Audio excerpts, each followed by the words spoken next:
Mara had grown used to the bookstore's strange hush after closing, the way the hum of the fluorescent lights seemed to echo against the shelves like whispers. The smell of paper and roasted beans clung to the air. The last latte had been poured hours ago, but its ghost lingered in a faint crescent stain on the counter. She wiped it with a napkin, watching the fibers soak brown. It was the kind of ritual that marked the end of the day, mundane, grounding. She checked the wall clock. 9 past 9. Another shift done. She exhaled and pulled her cardigan tighter against the autumn chill that always seeped in from the drafty windows. That was when the bell over the front door jingled. Her head jerked up. The sign had been flipped to closed at 8:30. The bolt had been slid home. She expected to see Leo, her coworker and occasional tormentor, grinning from the doorway with some sarcastic quip. But the space was empty. No, it wasn't empty. The street lamp outside poured a weak amber glow through the glass, and something was wrong with the way it landed. A distortion stood in the doorway, not quite a man, not quite a shadow, as if a figure had been cut from the night and pasted clumsily over reality. It didn't shift with the light, it swallowed it. The darkness was so absolute it made the ordinary shadows look translucent. Her throat constricted. "We're closed," she said, though her voice barely carried. The figure tilted its head.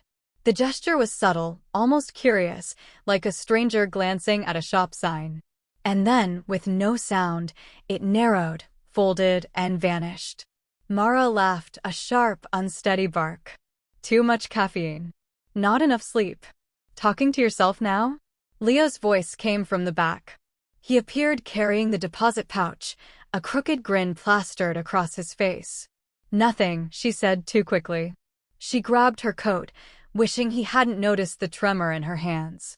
They locked up together.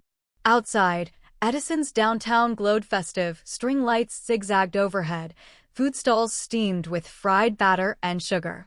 Across the street, the old clock tower chimed the half-hour. Mara walked south, telling herself she'd imagined it. But when she passed Mercer's Instruments, something stirred in the alley. A human-shaped shadow, darker than the night, stood half a block away, perfectly still. "Hello," she whispered. It didn't move. It only was. And when headlights swept the alley, it dissolved, leaving her alone with the echo of her heartbeat. Mara didn't sleep well that night. She lay in bed staring at the ceiling, her sheets twisted into ropes around her legs, every muscle strung tight as a wire. Each time she closed her eyes, she imagined the black figure in the doorway again, tilting its head, studying her. And when she finally drifted off, her dreams carried her back into the alley by Mercer's Instruments, where the shadows seemed thicker than the night itself. By morning, her reflection in the bathroom mirror was ghost-like, skin pale, eyes swollen, lips cracked. She made her coffee stronger than usual, hoping the bitter bite would force her into wakefulness. It didn't help. Her hand trembled around the mug. Work was no better. The store bustled in its usual rhythm, customers browsing, the espresso machine hissing, but Mara couldn't shake the sense of being watched. She caught herself glancing over her shoulder every few minutes, scanning the corners between shelves. When she bent to shelve a stack of thrillers, she froze mid-motion. Movement. A hand had just slipped behind the end cap, quick as a darting animal. She shot upright, heart pounding, eyes fixed on the space. But nothing waited there. Only a tower of paperbacks with glossy covers and a poster of a smiling author. She pressed a palm against her ribs, willing her heart to slow. "Mara." Leo's voice startled her. He leaned against the counter, raising an eyebrow. "You keep looking at the shelves like they insulted you. What's going on? Do you ever feel like—" She hesitated, embarrassed by how ridiculous it sounded. "Like someone's watching you?" Leo smirked. "All the time. It's called capitalism." "I'm serious."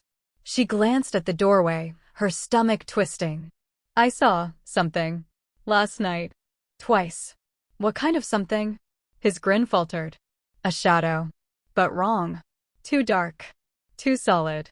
Her fingers clenched. Like it was a person, but not. Leo's face grew still. He drummed his fingers on the counter before nodding.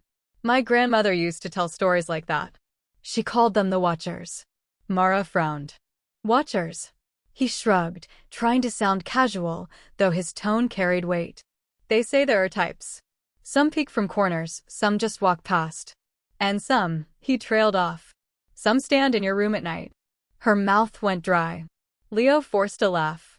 It's probably just sleep paralysis. Your brain half awake, playing tricks. Mara tried to smile, but the image of the shadow in her hallway refused to leave. That evening, when she returned home, she turned on every lamp, chasing the dark from every corner. Still, the silence pressed in heavy. She curled up with a book, fighting sleep until her eyes blurred. Sometime past midnight, she jerked awake on the couch. The book had slipped to the floor. The apartment was quiet, too quiet. And in the hallway, just beyond the reach of the light, a figure stood tall, faceless, waiting. The figure didn't move. It stood at the end of the hallway like a coat rack someone had forgotten to put away, except Mara didn't own a coat rack. It was unmistakably human-shaped, broad shoulders, tall frame, head slightly bent as though observing her. But where a face should have been there was only density, a blackness so complete that it seemed to pull at the edges of the light. Mara's body went rigid. Every instinct begged her to run, but her muscles refused. She sat frozen on the couch, eyes locked on the thing in the dark. Her heartbeat roared in her ears, drowning out the refrigerator hum and the faint buzz of the lamp. Slowly, deliberately, the shadow tilted its head. The gesture was small, almost curious, but it made her stomach twist into knots. Her lips parted and she whispered, "Who are you?" No answer. Instead, the figure shimmered, its outline rippling as though it were made of smoke. The lamps flickered once, twice, then steadied. Mara blinked, desperate to break the moment. When her eyes opened again, the hallway was empty. She collapsed against the cushions, lungs working like bellows. Her fingers found her phone on the coffee table. She typed a message to Leo. It was here again. In my hallway. But before she could press send, her thumb hovered. She could already hear his voice brushing it off with a joke or a sigh about sleep paralysis. Her chest tightened. She deleted the words. The night dragged on, each second drawn out by the fear of another appearance. By the time the first pale light of dawn seeped through her blinds, her body was shaking from exhaustion. At the store later, Leo took one look at her and frowned. You look like you got into a bar fight with insomnia. I saw it again. The words slipped out before she could stop them. Leo leaned closer. Describe it. Tall. No face. It just stood there, watching me. His grin faltered. He glanced toward the back of the shop, lowered his voice. That's one of them. The hatless one. Mara frowned. The what? There are types. Peekers, walkers, the hat man, he's the worst. The hatless one just stands there. Watching. Like it's trying to learn you. Her hands trembled on the counter. And if it does? Leo's silence said more than words. Later that night, Mara left every lamp blazing in her apartment, light pooling against every wall. Still, shadows gathered in corners, stretching deeper than they should. She fell asleep only when exhaustion dragged her under. She woke to crushing weight on her chest. Her eyes flew open. The hatless one loomed above her, bent low, close enough for her skin to prickle from its chill. She couldn't breathe, couldn't scream, could only stare into the void where its face should have been. Mara's lungs burned as though iron bands were cinched around her chest. Her arms flailed, but the air was heavy, syrup-thick, each movement dragging like she was underwater. The figure bent lower, close enough that the air itself turned frigid. The absence of a face loomed over her, so near that her eyes struggled to focus on it. It was like staring into a void that her brain refused to process. A tremor ran through her jaw. "Stop," she croaked, the word barely more than a puff of air. For a moment the pressure tightened, her vision swimming with sparks of white. And then, just as suddenly, it vanished. Mara inhaled in a shuddering gasp and bolted upright, fumbling for the lamp on her nightstand. Light exploded across the room. The hatless one was gone. She sat shaking in the center of her bed, sweat cooling on her skin, clutching the lamp as though she could squeeze safety from its warmth. The silence afterward was worse than the attack itself. It was too still, too hollow, as if her apartment were waiting. At dawn, she dragged herself to the diner across the street from the bookstore. The smell of frying eggs and burnt coffee felt faintly grounding. Leo slid into the booth across from her, studying her face. "You're pale as paper," he said, concern replacing his usual teasing tone. "What happened?" Mara stirred her untouched coffee. "It was here again. But not just watching this time. It was on me. I couldn't move. Couldn't breathe. It felt like it was inside my head." Leo went quiet. He traced the rim of his mug with one finger. "That sounds like sleep paralysis." Her voice cracked. "Don't dismiss it, Leo. This was real. It wasn't some dream. I could feel it." He looked at her, expression torn between doubt and unease. "My grandmother used to say they show up to people who carry heavy weight. Fear. Regret. They feed on it." "Feed," Mara repeated, the words sour in her mouth. "On us?" He didn't answer. The silence stretched until the waitress dropped the check, and only then did Mara realize her hands hadn't stopped shaking. Back home that night, she lit every lamp again. Her apartment glowed like a stage. She told herself the shadows would stay away if she drowned them in light. But as midnight stretched into 1, then 2, the edges of the room seemed to blur. Corners deepened. Shadows slid like oil where no shadow should be. And when exhaustion finally dragged her into a shallow doze on the couch, Mara woke with her chest pinned once more. The hatless one was bent over her, closer than before, as if testing how far it could push before she broke. Mara's scream caught in her throat, strangled by the crushing weight. She thrashed weakly, her limbs sluggish as if they belonged to someone else. The figure's faceless void hovered inches from hers, a cold so sharp it felt like knives sliding into her skin. Her heart slammed against her ribs, begging for escape. And then, like the snap of a rubber band, the pressure eased. Air rushed into her lungs. Mara rolled off the couch, hitting the floor with a thud. She scrambled backward until her shoulders struck the wall, fumbling blindly for her phone on the coffee table. The pale blue glow of the screen cast a fragile circle of light around her. In that glow, she wasn't alone. 3 figures crowded the corners of the room now. Each one shimmered faintly, as if stitched together from smoke, their bodies taller than the ceiling should allow. They didn't move, but she felt their attention like claws raking her insides. "No," she whispered, shaking her head. "No, no, no." The nearest one leaned slightly forward. The lamps flickered violently, then extinguished all at once, plunging the apartment into black. The blue rectangle of her phone was the only surviving light. Her pulse rattled as she tapped Leo's number. The line rang once before his groggy voice answered. "Mara? It's God, it's 2 in the morning. They're here," she hissed, words tumbling out. "In my apartment. More of them. I can't." Leo was silent for a long beat. Then his voice hardened. "Get out. Don't look back. Just get out." The floor creaked behind her. Mara spun, but the figures were already closer, their edges quivering like they were barely holding form. She bolted for the door, phone clutched in her fist. Her hands shook so violently she could barely undo the lock.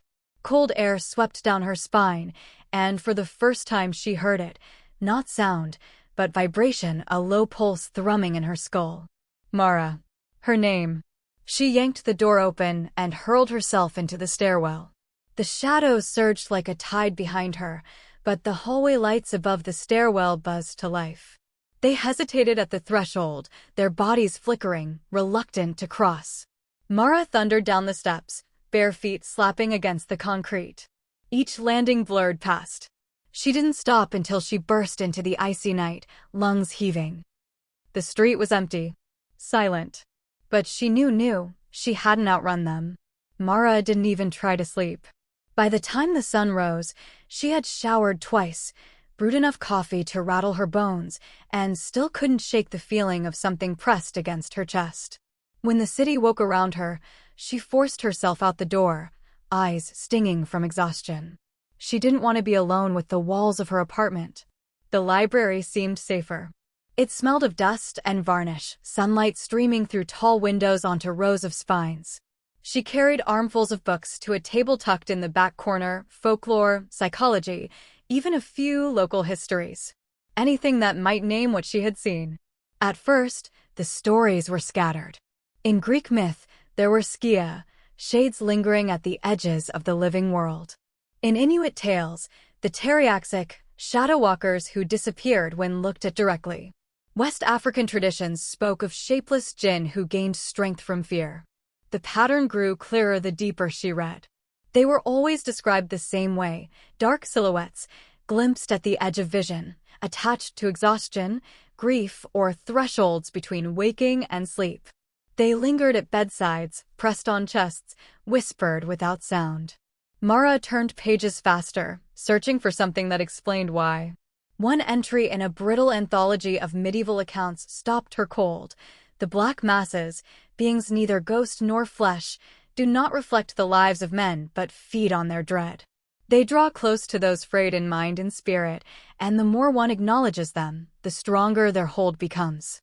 Her stomach nodded. She remembered whispering, "I see you." The psychology books were colder, more clinical. Sleep paralysis, a state in which consciousness returns before muscular control. Often accompanied by hallucinations of intruders, figures in corners, or weight upon the chest. 8% of the population experiences at least one episode in their lifetime. 8%. Millions. That should have comforted her, but it didn't. Too many stories matched. If these were only hallucinations, why did people across centuries and continents see the same archetypes? The man in the hat. The ones at the bedside. The tall, faceless watchers. At the bottom of one yellowed page, cramped handwriting leaned into the margin. A note from some forgotten reader. They notice when you notice them. Never speak to them. Never invite them. Mara slammed the book shut. She had already broken that rule, twice. The words haunted her all the way home. They notice when you notice them. Mara's shoes clicked sharply against the pavement, every step too loud in the thinning evening air. She kept glancing behind her, half expecting the shadows to peel themselves off the alley walls and trail after her. When she reached her building, her hands shook so badly she fumbled the keys twice before managing to unlock the door. The apartment greeted her with silence. She flicked on every lamp, chasing the gloom into corners, but it didn't feel like enough. She could feel it, the weight of attention pressing against her skin, the invisible stare of something patient. She dropped her bag and went straight to her laptop. If the library held scraps of history, maybe the internet could give her something living. She scrolled through forums at a frantic pace. Thread after thread spilled with confessions from strangers around the world. I wake and can't move. Something sits on my chest. I see them in mirrors. They follow me outside now. Mara's pulse quickened. It wasn't just her. She wasn't losing her mind. One username caught her eye, Candleglass. The posts were blunt, raw. They're not hallucinations. They've always been here. You just don't usually notice them. Once you do, they notice you back. Her chest tightened. She read further. The worst mistake is speaking to them. They learn your voice. Your attention feeds them. Mara shut her eyes, remembering how she had whispered, "Who are you?" Then later, louder, "I see you." Her stomach turned. The last comment Candleglass ever posted chilled her more than anything she had read that day. If they've chosen you, the only thing left is to endure. You can flood your house with light, move to a new city, surround yourself with people. It won't matter. They'll follow. Until you belong to them. The date on that post was 2 years ago. The account had gone silent since. Mara snapped the laptop shut, her breath coming too fast. She was trembling before she realized she had stood up. Her eyes started to the hallway. The shadows seemed deeper, thicker than they had in the morning. And then it happened. Her name. Not in sound, but inside her skull, vibrating through bone and blood. Mara. She staggered back, clutching her head. The shadows along the hallway rippled, and a tall, faceless shape stepped forward. This time, she didn't whisper. She screamed. Her scream tore through the apartment, raw and ragged, but the thing didn't retreat. It stepped fully into the hallway, its outline shuddering like smoke held together by invisible wires. The lamps that had been blazing only moments ago dimmed all at once, their bulbs straining as though the figure drank the light from them. Mara staggered backward, nearly tripping over the coffee table. She clutched her laptop to her chest like a shield, though what good a piece of plastic and glass could do against this thing, she didn't know. Her pulse hammered, her breath slicing through her throat in shallow gasps. "Stay away." Her voice cracked, too high, too thin. The hatless one tilted its head again, slow, deliberate, almost curious. A ripple passed through the air, a vibration that made the glass in the window tremble. Then, as if testing its strength, every lamp in the apartment blinked off at once. Darkness rolled over the room, thick and suffocating. The laptop screen became the only glow, a pale blue square of fragile safety. In that glow, Mara saw them, more than one. 3 figures now, crouched in the corners. Each was tall, faceless, their outlines bleeding into the dark. They didn't advance, but the sheer weight of their gaze pressed on her chest like hands. Her phone buzzed where it lay on the table, screen lighting up with Leo's name. She lunged for it, nearly dropping the laptop. "Leo," she gasped, answering with trembling fingers. "Mara?" His voice was groggy, disbelieving. "They're here. In my apartment. All of them." A pause. Then his tone sharpened into urgency. "Get out. Don't look back. Do you hear me? Get out." The floor creaked. Mara spun, but the shadows were already closer, their forms jittering like frames of a broken film reel. The vibration inside her skull intensified, pulsing her name again and again. "Mara. Mara." She fumbled with the lock, her hands slick with sweat. Cold air spilled over her shoulders, as if the shadows themselves exhaled on her. The door finally gave, and she hurled herself into the stairwell. Behind her, the apartment was swallowed in silence. But in her bones she felt it, this wasn't escape. It was pursuit. She thundered down the steps, bare feet slapping concrete, until she burst into the street. The night air was sharp, slicing into her lungs. She sprinted to the nearest pool of streetlight, spinning around. The building loomed behind her, dark windows staring like empty eyes. No figures stood in the doorway. But she knew better. They were already out here with her. Mara crouched under the street lamp, clutching her knees, trying to will her heartbeat down to something human. The amber glow washed her skin pale, a fragile island of safety in the middle of the empty block. She pressed the phone to her ear, praying for Leo's voice. "I'm coming to get you," he said finally, his tone clipped and urgent. "Where are you?" "Corner of 5th and Larch," she whispered, glancing over her shoulder. "Please, Leo. Please hurry. Stay in the light. Don't move." The line went dead. The silence that followed wasn't real silence, it was too heavy, too deliberate. Mara stared at her phone's dark screen, then at the empty street. The city seemed abandoned, every shop shuttered, every window black. Her pulse stuttered as the air prickled along her arms. Movement caught her eye. In the reflection of a pawn shop window across the street, a ripple of blackness slid across the glass. She whipped her head around, but the sidewalk was bare. When she looked back at the glass, the shadow was gone. Her mouth went dry. A bus roared past, headlights sweeping across the road.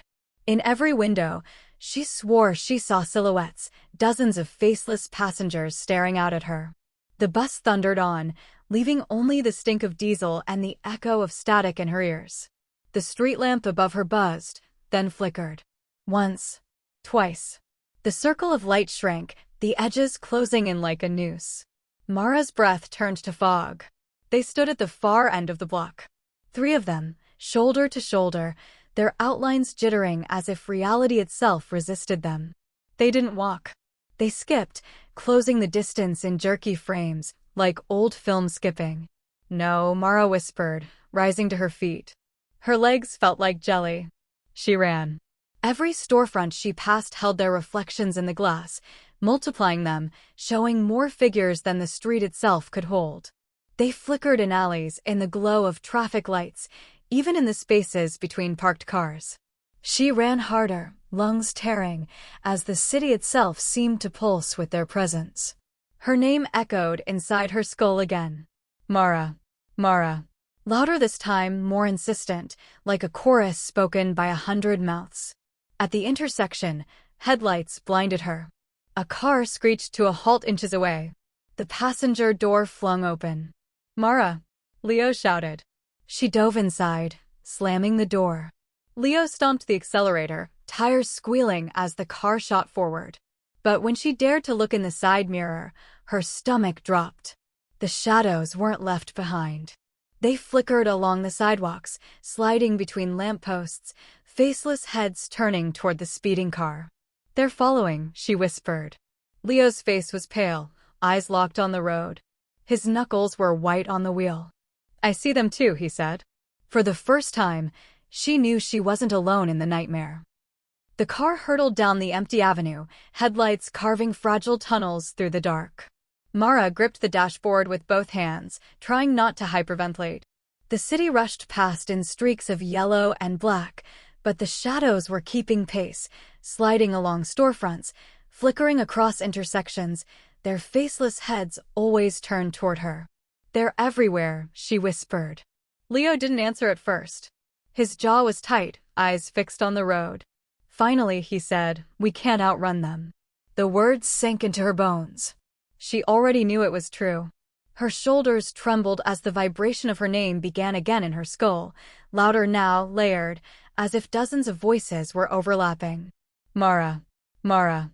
What do they want?" she choked. "They feed," Leo said, voice flat. "On fear. On people like us. That's what my grandmother always said." Mara swallowed hard, her throat raw. "So, what do we do?" Leo's eyes flicked to the glove compartment. He yanked it open with one hand, pulling out a red flare. "We fight." He swerved the car off the highway and down a side road that ended at a forgotten gas station, its pumps long rusted, windows shattered. The lot spread open, bathed in a weak wash of dawn. He killed the engine. The silence pressed down at once, too heavy, too intentional. And then they appeared. One by one, figures emerged along the lot's edge, wavering, faceless, a ring of black shapes hemming them in. Mara's breath came in quick bursts. "Leo." He snapped the flare and red fire hissed to life, spilling heat into the cold. The nearest shadow jerked backward, its body unraveling like smoke in the wind. Mara's eyes widened. For the first time since it began, something pushed them back. "Light," Leo said. "They can't stand it." Her hands shook as she grabbed a second flare from the glove box, scraping it against the rough cap until it ignited. The flame painted her skin crimson, casting long trembling shadows across the concrete. She held it high. The ring of figures wavered. Some dissolved into mist, others retreated into the thinning dark. But a few pressed closer, pushing against the edges of the light, testing it.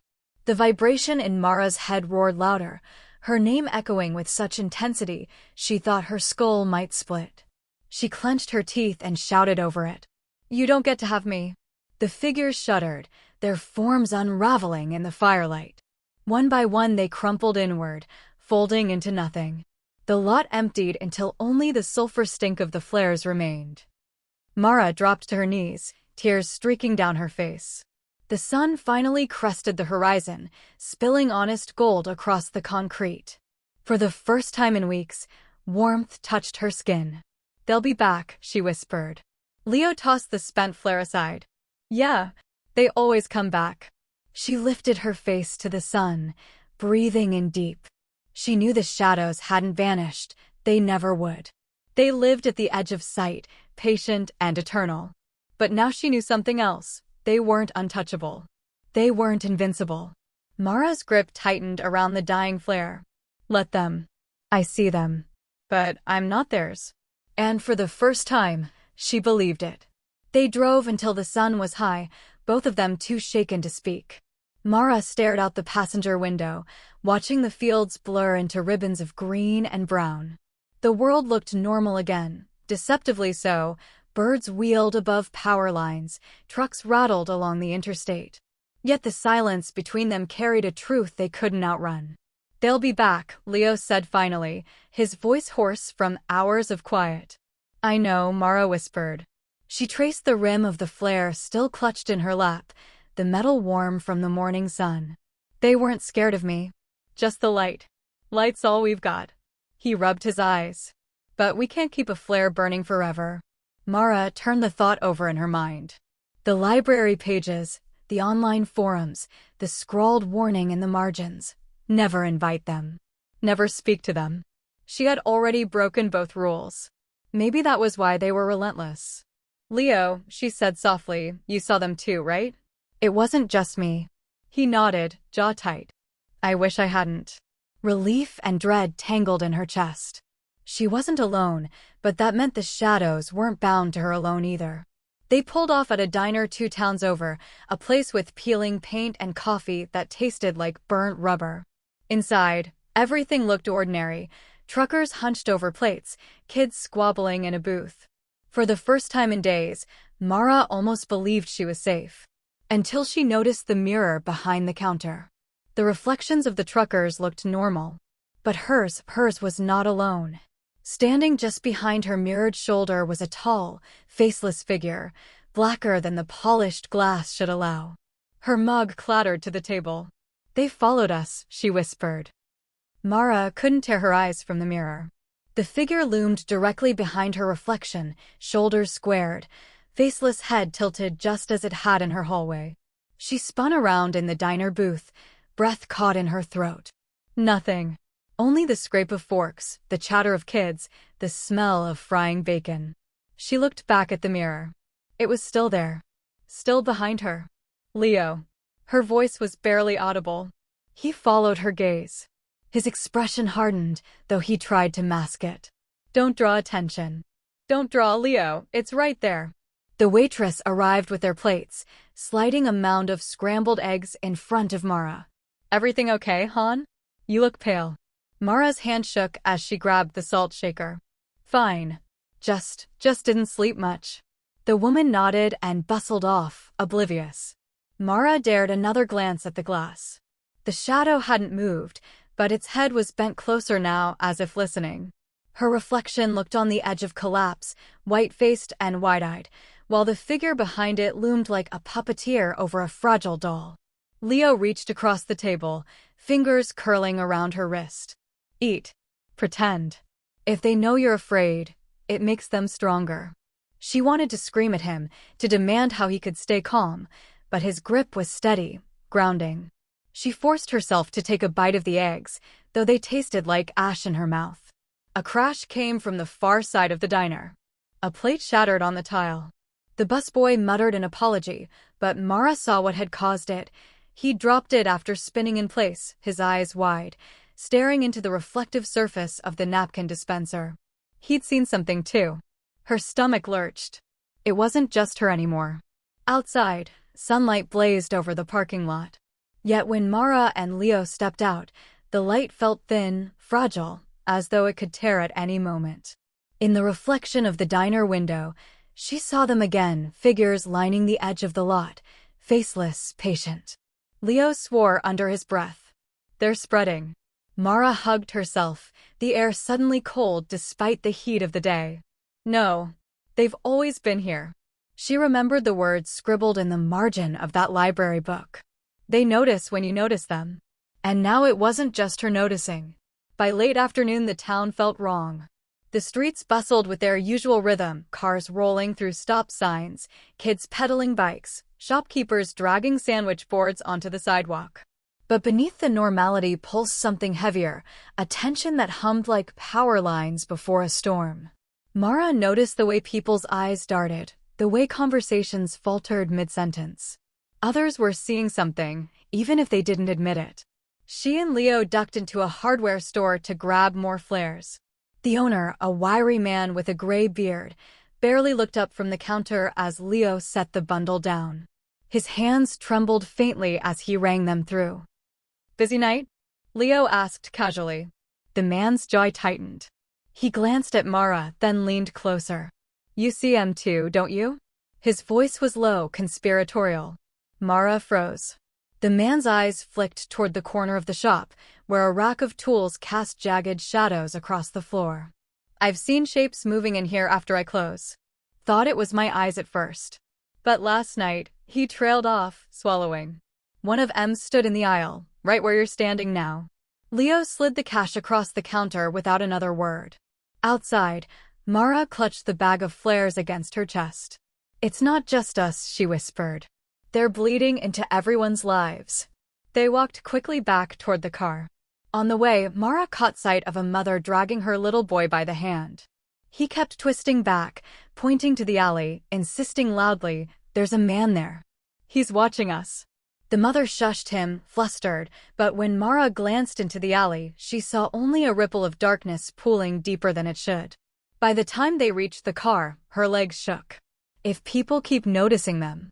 Leo unlocked the doors. Then the doors already wide open. That night, the news carried a strange local story, residents calling in reports of shadowy figures on porches and street corners. Police chalked it up to mass hysteria. But Mara and Leo knew better. Sitting in the dim glow of the motel TV, flares stacked like weapons at their feet, Mara felt the truth settle in her chest like ice. It wasn't just her anymore. It wasn't even just Edison. The shadows were multiplying, feeding, spreading. And the more the world looked at them, the hungrier they became. The motel's thin curtains leaked daylight in pale ribbons, but neither Mara nor Leo had slept.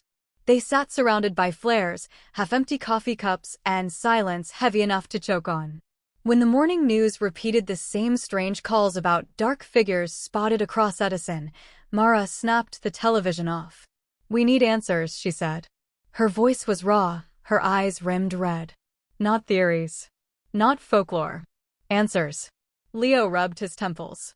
"Where do you suggest we find those? Police? Priests? Ghost hunters with YouTube channels?" "The library," Mara said firmly. "There were notes in those books, remember? Scribbles in the margins, warnings. Someone else has been digging into this. Someone new enough to leave a trail." An hour later, they pushed open the library doors. Dust motes swirled in shafts of light, and the air smelled of paper gone brittle with time. Mara led Leo past the public stacks and down to the archives. The heavy wooden door creaked as she shoved it open, revealing rows of boxes and yellowing newspapers.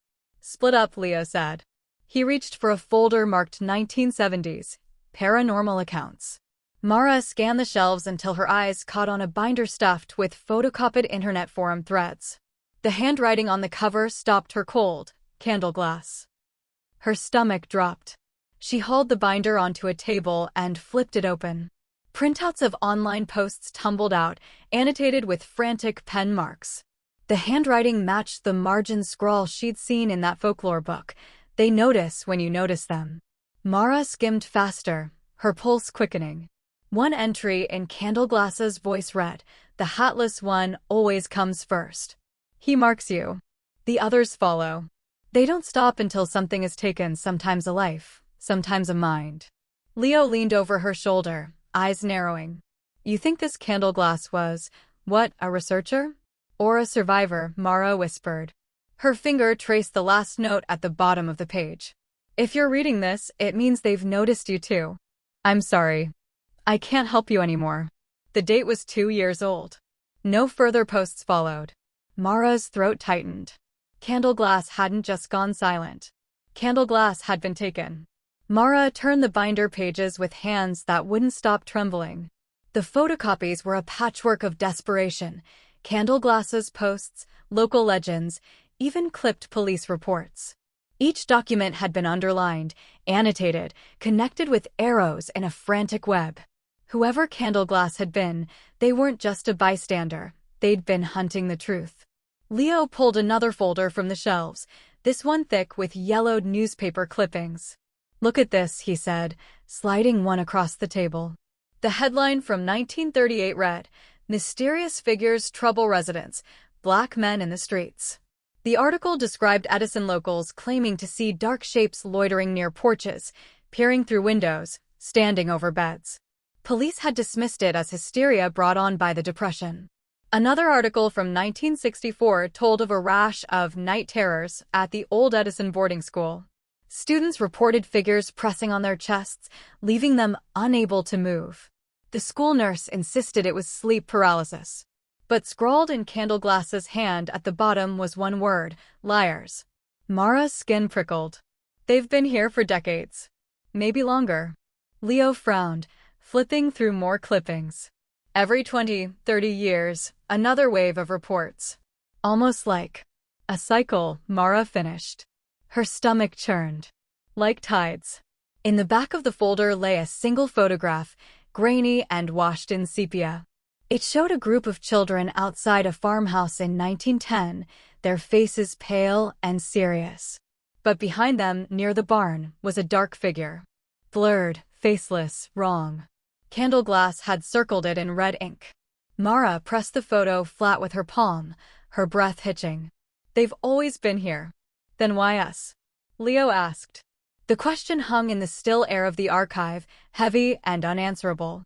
Mara remembered the weight on her chest, the voice in her skull whispering her name.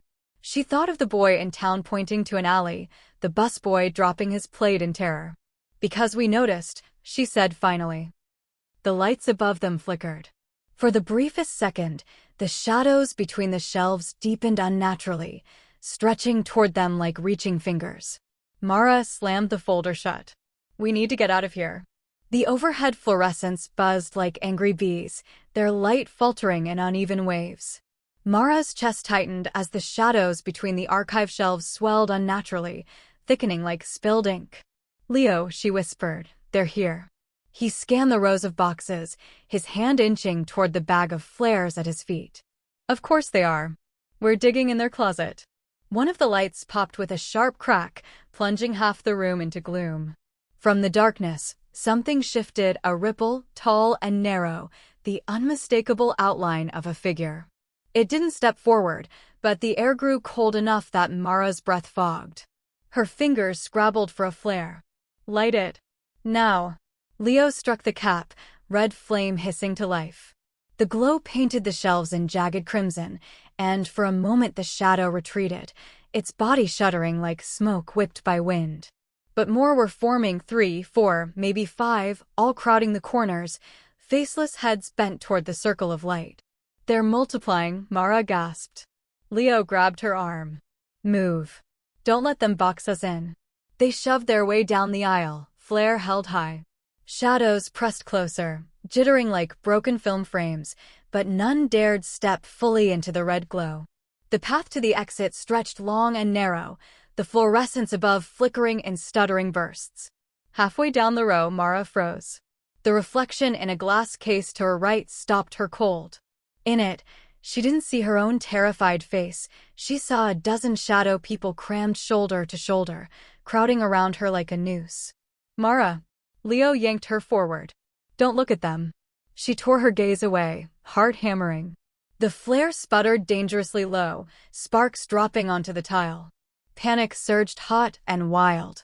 They burst through the archive door and into the main library, gasping for air. But the reprieve was short-lived. Across the polished marble floor, the silhouettes were waiting, scattered between shelves, peering around corners, reflections doubling in every pane of glass.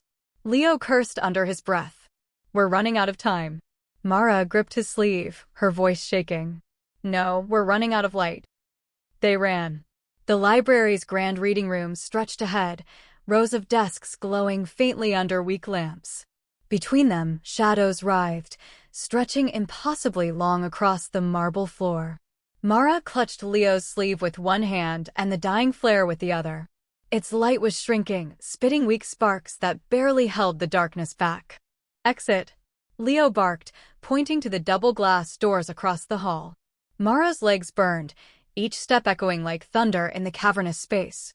Behind them, the shadows moved not with footsteps, but with jerks and skips, sliding forward in unnatural bursts.